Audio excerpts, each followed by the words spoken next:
The Committee on Rules is not reporting out the No, my the question, Mr. proposal. President, I'm sorry, Yes. Madam President, with your permission. My question is, has the Committee on Rules been constituted? Yes.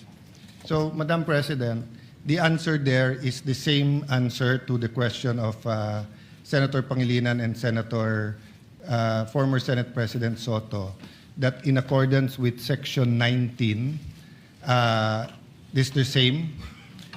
They continue to function. Having said that, I was explaining that the motion of Senator Villanueva was not for the Committee on Rules to report out what was referred to them, but to return to the plenary. Because if you look at Section 136 of our rules, the rules may be amended by means of a motion, which should be presented at least one day before its consideration, and a vote of majority senators present shall be required for its approval. So you do not need the endorsement nor the forwarding of the Committee of Rules for the amendment of the Committee on for the amendments of the rules. So the only requirement is that it is put on the floor at least one day before, or the proposal is made, and that a majority of the senators present will vote for its approval. So I just wanted to clarify that, just so that we don't have any miscommunication that whether or not the Rules Committee met, who are the members, etc. Because right now that's irrelevant, because we have given back to the plenary the proposal. Yeah.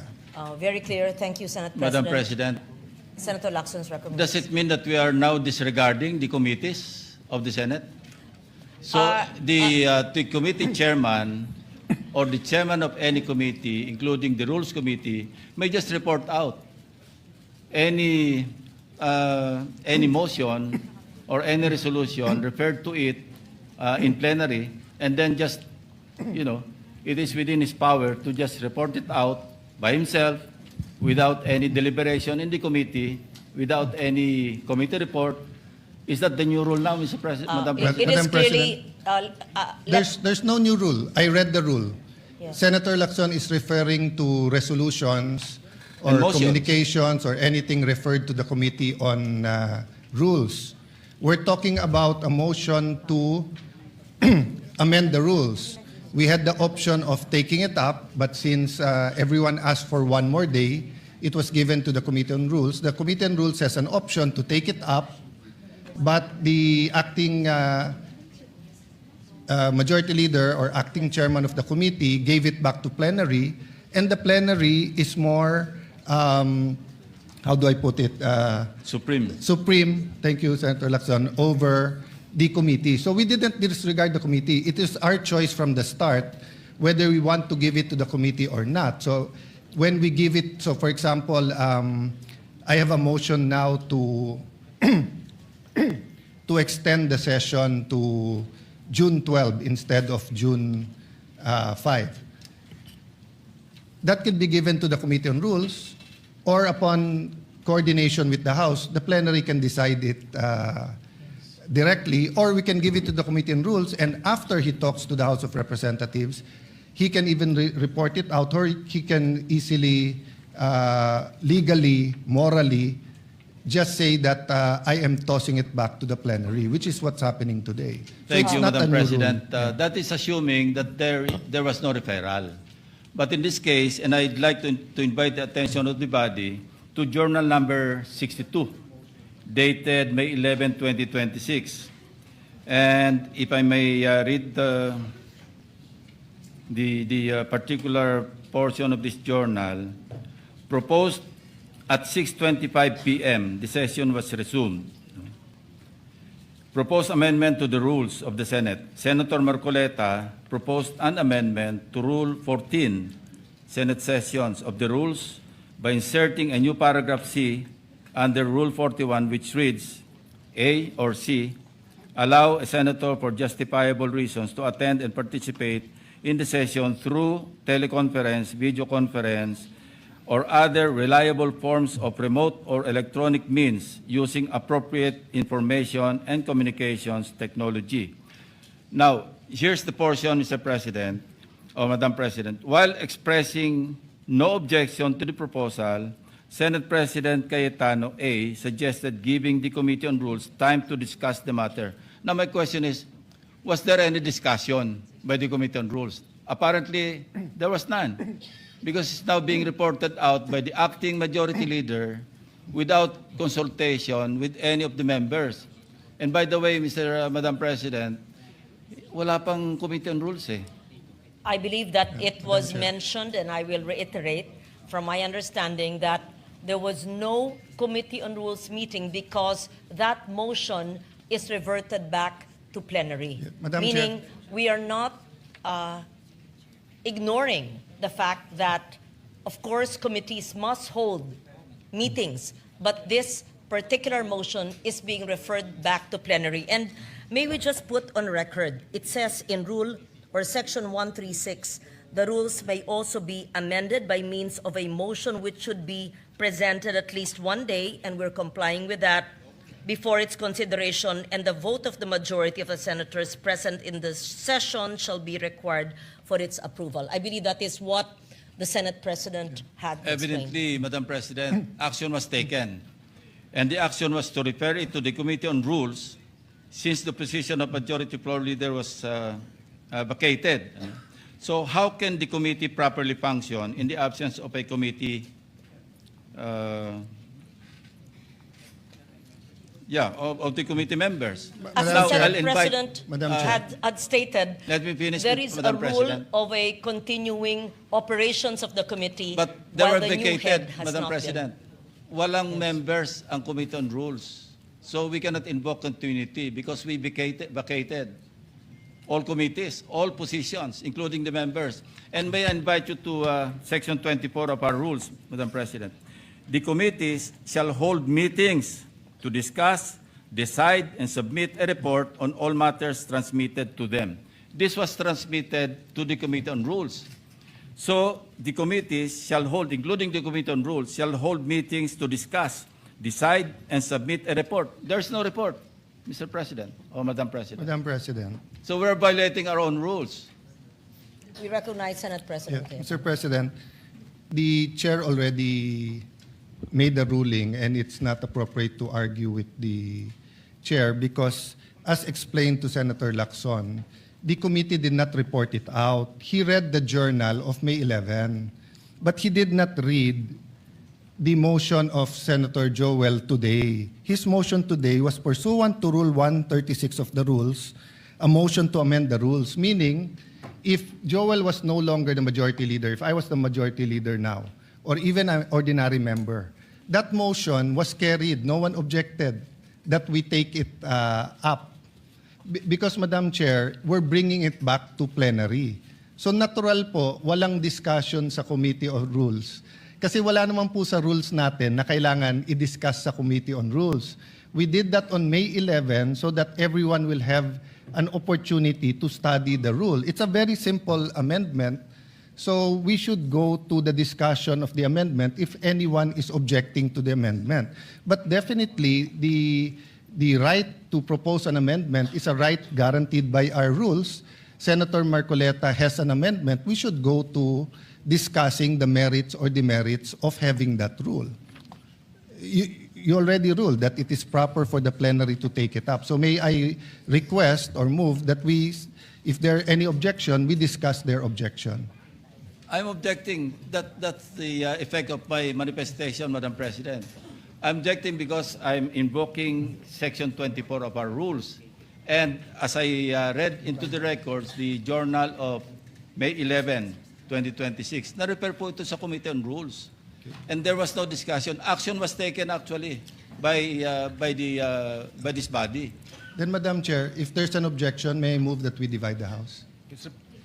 Point of order, Madam President. On that issue, not on the issue of whether or not the rule is good. Your issue is whether or not it's proper to take it up on the floor. The position of the majority is that there's no rule being violated. So we will vote. The presiding officer has already ruled but the gentleman continues to object. So we have to vote on it. Mr. President, We're not objection. voting on the amendment yet. Objection. We're voting on whether the Yes. amendment is proper or not. Yes, interjection, Madam President. Yes, Minority Leader, Senator Soto. We will have to support that resolution or thinking of Senator Lacson, which is we did not constitute the Committee on Rules. So what are we discussing right now? I suggest that we constitute the Committee on Rules and discuss it there. How do I know this? Ako minority leader hindi ako member ng rules. Ex officio Tumawag ba? Hindi. Ano to? Binabraso? Point of order, Madam Chairman. Where in the rules does it say that an amendment has to pass the Committee on Rules? Section 24, Madam President. Anong sabi po sa Section 24? The committee shall hold meetings to discuss, decide, Yes. and submit a report on all matters transmitted to them. Madam And this- Chairman, that's thank not you. the rule. The rule Yes. is 136. 136. Can you So- please, for the third time, may we request the Senate President to read into the record The rules Rule may be amended 136. by means of a motion which would be presented at least one day before its consideration, and the vote of the majority of the senators present in the session hall shall be required for its approval. So I respect their objection. But how do we determine objections in this Senate? We vote. So if there is an objection, they have already explained their position. We have explained our position. I move that we divide the House, Madam Chair. May I, Mr. President? We are several members of the minority here, and only Senator Lacson has spoken. Why are we railroading this process, Mr. President? Madam I have Chair. a number of issues that I'd like to raise regarding this motion, Mr. President. They are citing Section 136, assuming, for the sake of argument, that their position is correct. The second paragraph, Mr. President, says the rules may also be amended by means of a motion, which should be presented at least one day before its consideration. We submit, Mr. President, that the earlier motion that was entered or was referred to the Committee on Rules. This is a new motion, Mr. President. correct. And therefore, we have to take consideration of the one-day requirement before we can act on it, Mr. President. And that should be, if not tomorrow, because we don't have any session tomorrow, that should be on Monday, Mr. President. Madam take President. Again, let me reiterate. The rules may also be amended by means of a motion, which should be presented at least one day before its consideration. We submit that the motion that was mentioned last May 11 was referred Yes. to the Committee on Rules. Yeah. This is a new motion, Mr. President, that is being presented on the floor, which requires that it be presented one day before it is considered. And therefore, we have to consider this motion on Monday, Mr. President. Madam As President. explained by the acting majority leader, the motion of Senator Marcoleta has been brought to the plenary, and Referred. both the majority and the minority had mentioned Rule Section 136, and it says that the vote of the majority of the senators present in session shall be required for the Madam approval. President. I believe that this rule has been mentioned more than 5 times. Madam President. I may- believe also that the interpretation of the rule is different. So I take note of the manifestation of Senator Pangilinan. may, Mr. President, may- if I may just continue, Mr. President. All in previous... Senator In- Lacson in- actually has the floor. Yes, I with the still have permission the of floor, Senator yeah. Lacson. Senator But- Lacson has the floor. But May when- we continue with the manifestation of Senator Lacson, and then Yeah. after him, he will yield to Senator Pangilinan. Madam President, the invocation of the Senate President of Rule 136 is premised on the assumption that there was no action taken. But we took action. We referred it to the Committee on Rules. So Section 24 now applies, Madam President. You're going to just ram down our throat something that numbers can Madam- dictate, Madam Mr. Chair. President. Yes, Senate Yes, President Madam Chair. Cayetano. First of all, we're just repeating the arguments. I respect his argument, but I disagree with it. Secondly, they've used already 3 words: ram down their throat, railroaded, binabraso. In this democratic institution, when we disagree, we vote. When we have rules, we follow the rules. The particular rule in amending the rules is 136. We're following that. So why are we using unparliamentary language to express or try to provoke the kind of argument we don't want between the majority and minority? You have your opinion, we respect that, we have our opinion. So how do we resolve that? By voting. Now, if you think we violated the rule, then go to court. But we do not think that we violated the rule. It is very clear. So my point of order, Madam Chair, they're out of order by insisting that there's another rule except for 136. So I move that we vote on it, Madam Chair. We divide the House. Objection. Objection. If there's an objection, then we vote. So may we proceed with the President. vote, Madam President? Mr. President, I was earlier, it was the manifestation of the presiding officer, the Madam Chairperson, that after Senator Lacson, I be allowed to speak, Mr. President. Are we now curtailing my right to speak, Mr. President? Madam Chair, We are can I not able answer to that? ask questions as to why we are amending the rules. We are not able to ask questions as to who they wish, Madam Chair, may I answer? who will benefit from the amendment to the rules. For the Is this kind rule, Mr. information President? of Is the- this rule, Mr. President, for I was Senator about to Bato, who is not recognize here? Senator We would Pangilinan. like to raise these valid questions, Mr. President, before we go into a vote, Mr. Madam Chair. President. Yes, These, just- Madam we President. should not be... How can the ar- presiding officer recognize Senator Pangilinan? Please know that I would never curtail your right to speak. Just as in 2004, I believe you were seated, and I was a vice presidential candidate of FPJ then, and my microphone was closed, and my right to speak was closed, was not given. I remember that time now, and the word noted was said to me. That will not happen now. I will not do that to you. And I'm not curtailing your right to speak, Senator Pangilinan, except that you were speaking at the same time. And I was about to recognize you because Senator Lacson had the floor. Thank you, Madam President, for So that I just wanted clarification. to be clear on record because I If- recognize you're being emotional, but it will go on Senate record that the presiding officer was curtailing your right to speak. I would never do that, and I would not do what I experienced in 2004 in the House of Representatives in the canvassing of the votes then. Mr. President. Thank you. Madam President, with due respect, Mr. President, I was I'm not yielding- referring to the Madam presiding President, officer.